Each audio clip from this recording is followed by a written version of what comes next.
Hey, this is Pamela Riemenschneider, Retail Editor for Blue Book Services, and Anne-Marie and I are going to talk about sales numbers. Anne-Marie produces a report using IRI data for the Produce Marketing Association, and the most recent week ending April 19th, I believe. That's correct, yep.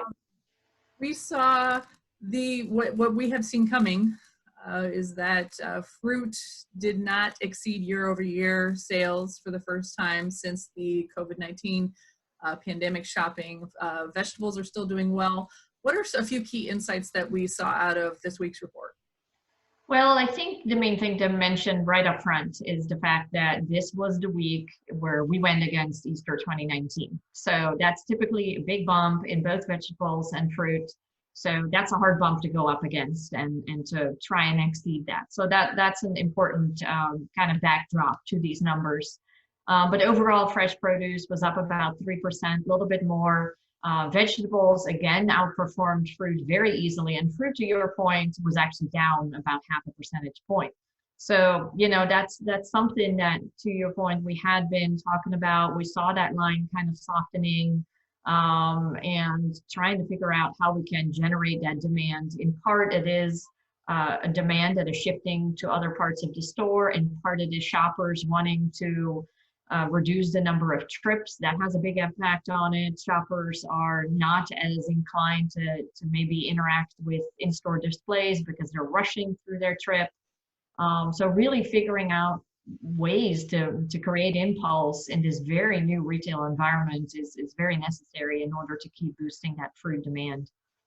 When we talk, you know, I'm specifically here for fresh produce, but you do a lot of other research for other categories in the store, one of them being frozen. And we've talked before, even last year, about how frozen was becoming more popular. And since the COVID-19 crisis, we're seeing frozen take bigger bites out of consumer demand. You have a new study coming out about consumer perceptions amid all of this pandemic shopping. What kind of threat really is frozen for fresh? Well, at the end of the day, frozen produce is, of course, a blip on the radar compared to frozen, but compared to just the whole fresh and cans and shelf-stable. So we have to keep in mind that when we see these giant growth rates for frozen, it is also based on a smaller piece of the pie. But absolutely, when you look at 2019, about 85% of total produce sales was generated by fresh. And during the height of the pandemic, when people were just buying anything they could, but also were very much in the stock up mindset, we saw that share for fresh drop all the way down to about 70%, with a huge impact for frozen and as well as shelf stable. But what's interesting is that we continue to see that impact. So at the height of the pandemic week, so March 15 and 22nd, in terms of purchasing, frozen vegetables were up triple digits, frozen fruit triple digits, but they continue to hold. So while we're looking for fresh produce at about a 3% increase, again, bigger pie, but frozen foods overall are still up 40% over the year prior. And so Frozen Food Association and myself looked into that. 70% of people said they are buying more frozen food. And some of the reasons behind that, I think, are big red flags for the fresh industry altogether, not just produce, but really fresh items altogether. Some of those were indeed wanting to have a little bit of a stock up in case there were food shortages. But it was also the idea of food safety. 15% said, I'm not buying fresh produce right now because I think frozen is safer. There were others who were saying, well, it's just, I'm trying to minimize the trip to the store, so I buy frozen. So a lot of the reasons that were mentioned, and that research is available if you're interested, happy to share it. But all those reasons are kind of, you know, scary for the fresh food department, because if 4 million more people have tried one of the major frozen food vegetables, for instance, you know, are they liking it? Are they loving the convenience, the freshness that really frozen has been touting as well? And that might result in this shorter term behavior becoming a longer term behavior. So there's definitely some very interesting dynamics happening between frozen and fresh in particular. And we've seen it over the last couple of years. The frozen technology, the quick, individually quick frozen fruits and vegetables, the quality of them has gone up over the last couple of years. And so it already was on a growth pattern. So to see that people are naming that they feel like frozen is safer than fresh right now is, concerning. Although it, like you said, the numbers are huge, but that's because their share of the pie was smaller. Yeah.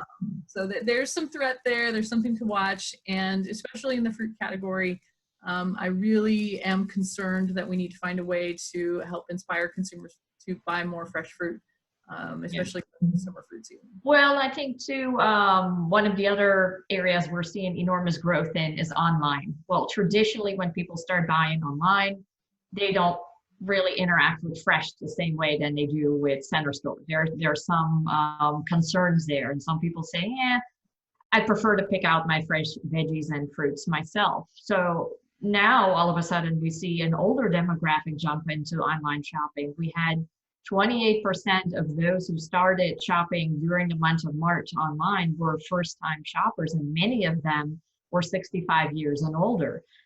So are they going to interact with fruit and vegetables online, and how do you translate that trust that people have in the produce department into an online purchase? And as a brand, how do you become that first click? And if you weren't the first click and you aren't in people's favorite lists, how do you become on a favorite, or how do you get on that list? And how do we prompt impulse purchases among these online shoppers? So there's many, I think, areas that are happening in this completely new retail environment that make it tough to translate the old retail wisdoms into this new reality. I was talking about new realities. We had one more topic I wanted to discuss with you really quick. We've been talking about consumers trying to avoid crowds at the store, trying to pick the right day to go shopping. And you've got some numbers that show the day of shopping. It used to be weekend days, Saturday, Sunday were the biggest days to go shopping. And now consumers maybe are shifting some of those patterns. What are you seeing now? Yeah, so one retailer actually said to me, every day is Saturday these days, so we cannot keep track of the hours. And in part, if we think about it, many retailers have really condensed the hours that they're open, so that already condenses the traffic to a certain number of hours. Then some have specific hours set aside for first responders. But the old patterns of the first week of the month is really big. That is still sort of holding up. But in terms of the Saturday and Sunday, they have lost a lot of dollars, if you will. During a typical week in the past, it used to be about 35% of all dollars sold during the week were generated on that Saturday or Sunday. During the height of the pandemic, that was only about 20%. So we're coming back up. And I think as some people are starting to go back to work, as some restaurants come back online, maybe some of those patterns will start to normalize a little bit, but certainly we're seeing people engage with grocery stores all throughout the week. We do see trips coming down. Now we're about tracking at the normal levels, but it is any hour of the day, it's any day of the week, and that really has huge ramifications for restocking, for the whole supply chain in terms of getting supply out all throughout the week versus, a really big push for the weekend. And I know, of course, even just in my own shopping, my basket size is ridiculous nowadays. I don't think I've ever spent, $250 at the grocery store. And in the last 3 weeks, I've done it every time I've gone to the store. So a lot of shopping patterns have been changing, and we'll see how permanent or how temporary they are over the next few weeks. Absolutely. It'll be good to see. I think next week is going to be a very important week, free of Easter, and we'll have to see what next week brings. All right. Well, we'll take a look at it, and thanks, Anne-Marie, for your time. Thanks, Pamela.